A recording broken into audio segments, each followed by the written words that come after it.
Ngibabingelela abangcwele benkosi inkulu Nyazi phezulu. Amen. Ngicela mshomali wenkosi nebandla laNkulunkulu nje ngingqongoze uNkulunkulu ngesihlalo sika 141 ivesi nje libe linye lesibili. Mosa uzisola kwabaningi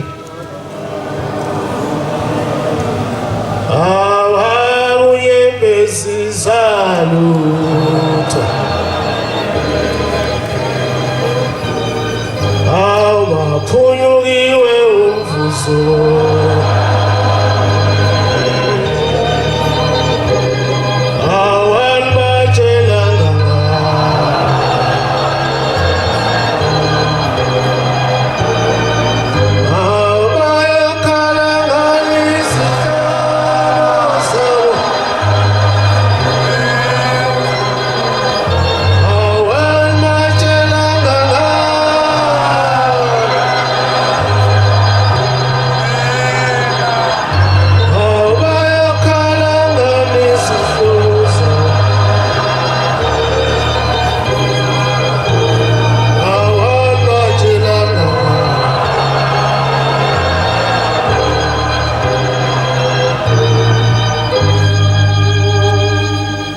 sisibusise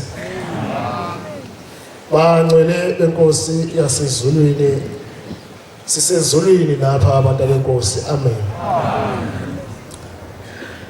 Le ndaba baba Mshumayeli nebandla laNkulunkulu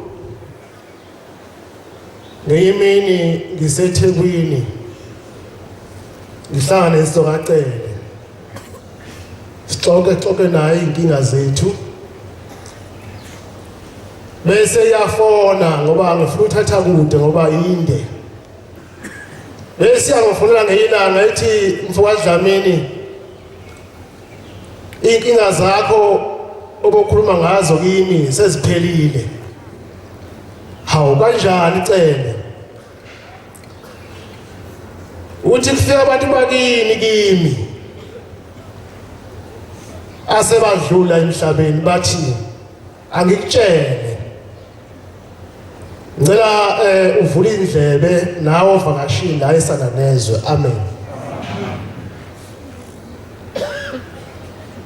Fika abantu bakini asebadlule emhlabeni bathi angitshela ukuthi le nkinga obhekene nazo zidalwa ukuthi wena awusebenzi la khona ushembe kumele usebenze la khona ushembe futhi mawusebenza la khona ushembe usebenze emahotela. Ngiyazi amahotela hayi indawo usebenze emahotela ngoba la sikhona sodaleni sidinga ukuthi usikhiphe ngokusebenza emahotela. Ngangazi-ke abantu benkosi ukuthi yini amahotela nami kodwa lensizwa yangichazela ukuthi yini amahotela. Ngathi mfowacele ngicela ubatshele ukuthi ngiyavuma ngizokwenza lokho. La ngempela kayihlobo zomkhonzo uNkulunkulu ngiphuthuma nje besho uMshumayeli ngalibazisi ngithengilele afika amakheshi ngingenanga ngishima ipassport ukuya eSwazini athi seseswazini uphi wena ngahamba ngaye eSwazini ngina passport mangifike border gate ngahamba nabo makhoba bangishiya emotweni ngehla ngamla nganyawo ngedwa ngawela ngaphesheya azange ngibuzwe umuntu ukuthi iphi passport. Ngafika eSwazini ngasebenza ehotel emahotela mase sibuye eSwazini bangishiya ngaphandle bangele bena passport mina ngina passport ngehle emotweni nganqamya ngonyawo angibuzwanga amaphoyisa ukuthi i-passport cha. Ngawela ngaphesheya ngaleli imoto ngabuya ngeza ngapha eGoli. Amen. Bantu benkosi ngiqole lapha ke bantu benkosi.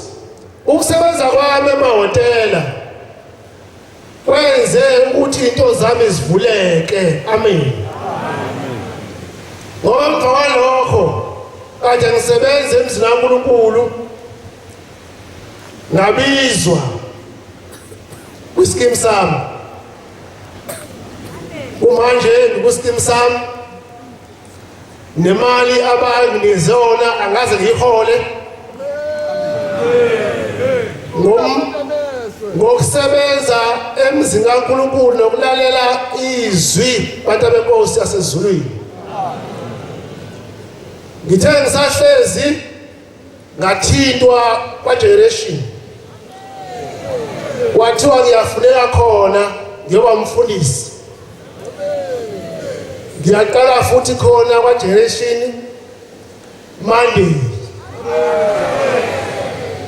Ngichaza ukuthi-ke hlobo zomkhozi uNkulunkulu unyazi lwezulu uNkulunkulu njengoba ushembeza la eGoli bafowethu nizwe kahle nale nizela esana lezo nivakashile njengoba ukhisha umnikelo namhlanje wokuza kwenkosi la eGoli ngicela ningasali nani bantu benkosi.